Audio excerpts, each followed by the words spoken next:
Hey, what's up world? Welcome to United Cuisines, your place to go for global recipes.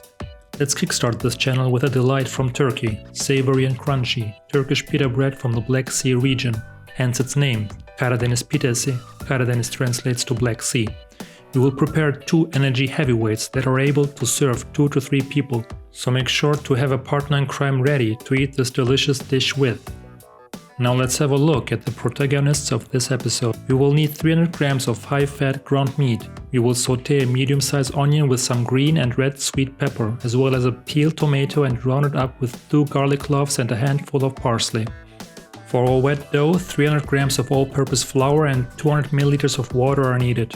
Room temperature water was fine for me as I used good old fresh yeast, 10 grams of fresh yeast. Last but not least, 8 grams of salt and 8 grams of sugar complete this episode's cast. Now let's dive into the process. First out of 3, our wet dough. Pour the flour into a bowl and, by the way, wet. Make sure that you have all your ingredients ready, for your fingers will be full of sticky dough. Create a little crater in the flour and pour the water into it. Add the fresh yeast by crumbling it into very little crumbs. Beat the yeast with some sugar and spread the salt over the flour. Why not into the pool with the yeast, you ask? Well, salt kills the fresh yeast. Do you want to kill the yeast? I thought so. Now, to the fun part. Gently mix the water and flour little by little and start to give the forming dough a little nice massage. As you can see, the dough is enjoying my massage very much. But what about my needs, you ask? Well, lucky you. This wet dough is best handled with the fold and smash technique. Fold, smash, repeat. I can see why many of my patients with anger management issues like this very step. Don't go overboard though. Just shortly mix the ingredients and stop kneading before the dough gets dryish. For this recipe, we want it to remain wet and sticky. Put it into a bowl and cover and let it rest for 10 minutes.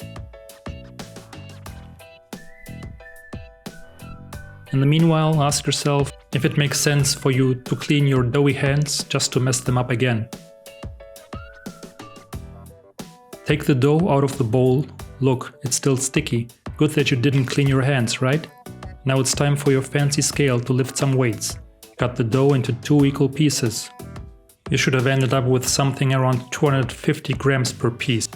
I must admit that 250 grams resulted in a final product which was a bit too thick and bready for my particular taste. Next time I will spread the dough over a bigger size oven sheet or simply use 200 grams of dough for one bread. Knead the dough a few times and roll it into 2 beautiful balls and leave them to rest for 1 hour. Do not forget to cover them.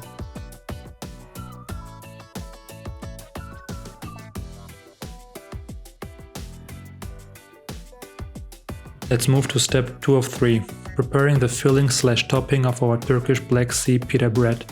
Before we do though, let's wipe our working space clean. Start with placing your cutting board in the center of your workspace and spread the fresh ingredients nicely around it. Or don't, really, I don't care. I had to though, for it looks great on camera. Chop everything into little pieces. I started with the onion, however noticed afterwards that it's blocking my cutting board. Next time I will start with the peeled tomato and the green and red pepper before I put them in a separate bowl.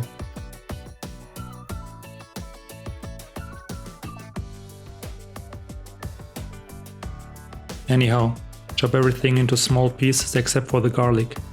Take your time and see this 5 minutes of chopping as a chance to take a break from whatever bothers you at work or in your private life. Just enjoy the process and let your mind wander somewhere peaceful. I will give you a few minutes for yourself now. Slice the garlic as thin as possible.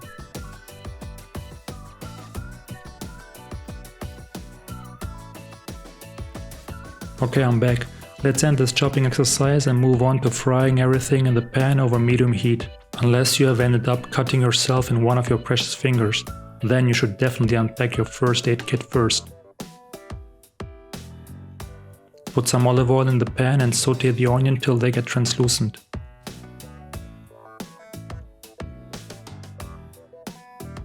Get half a teaspoon of sweet red paprika powder ready, which I by the way forgot to mention during the intro of this video. So did I with a tablespoon of tomato paste.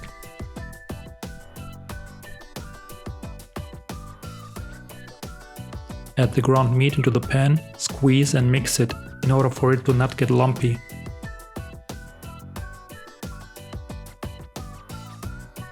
Prepare some space for the garlic and put it in the pan.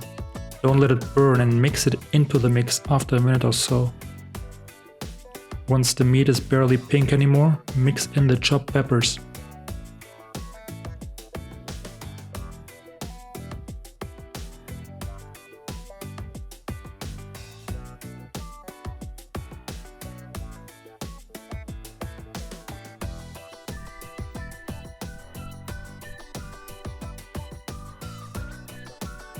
Create another hole in the middle of the pan, add the tablespoon of tomato paste and season the meat to your liking.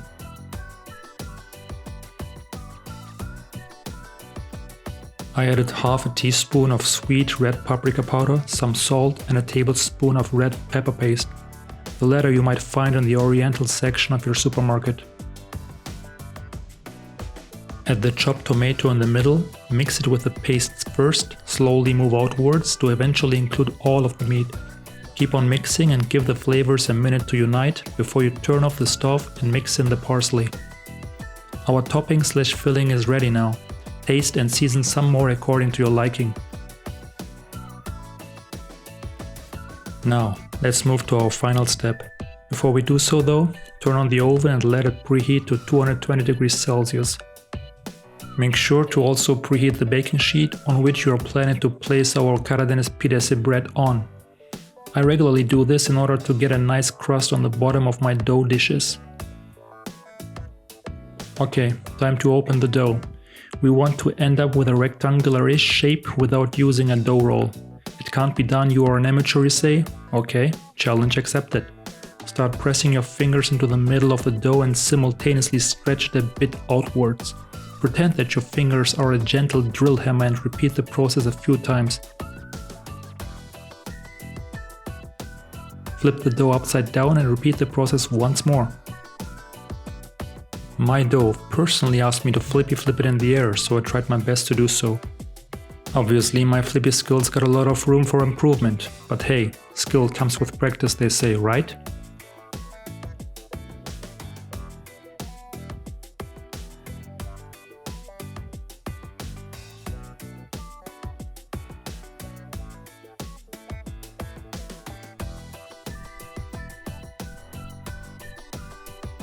Anyhow, it's time to put some egg yolk on the edges of the dough and spread our topping in the center.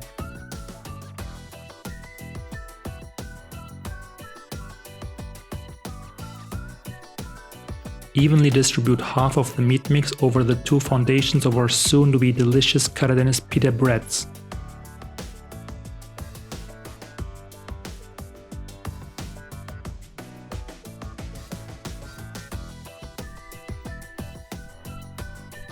Our oven and baking sheet should be preheated by now, so let's quickly fold the edges of the dish and squeeze them at their tips so nothing can run out.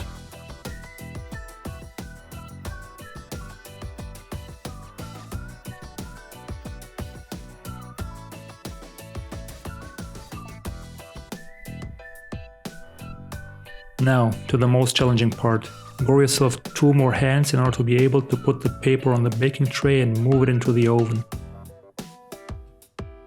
I baked it for 18 minutes at 220 degrees Celsius in my top and bottom heat oven.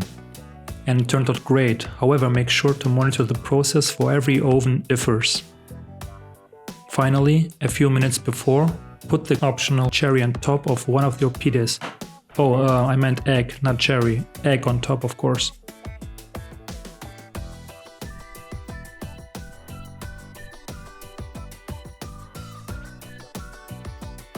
And there you have it, our first international dish that we all miss, homemade due to COVID travel restrictions. A crunchy coat and savory filling.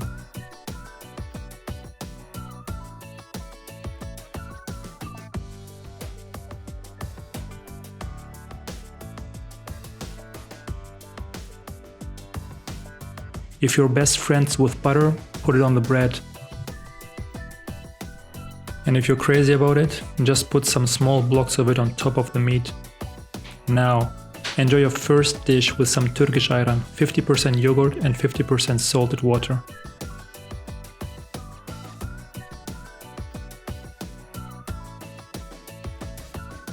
Afiyet olsun, and until next time with another international recipe here on United Cuisines.